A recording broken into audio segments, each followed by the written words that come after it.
Қараңдар, мынау мен Фейсбугым. Міне кафемді жекеменшікке бермейтін Кентау дейді. Енді кафе сатып тоқ адам бұны жазбайды. Мынаны қараңдар, 174, ол не деген? Ол 174 группаға таратқан деген сөз. Міне менде почти 500-ден астам группа бар. Президент, генеральный прокуратура, басқа миллион группа бар. Мынау земельный комитет емшегін берсе нәрес жыламайды дейді. Земельный комитеті бар, басқа мынау мысалы мына. Бұлар көмектессе, бұндай группаға жазып маған не керегі бар? Кентаудың бәрін бұқтарын шығарып.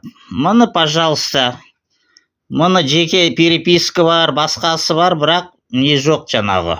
Результат онша неғымай атыр. Түсінетін адам түсінеді ғой, короче.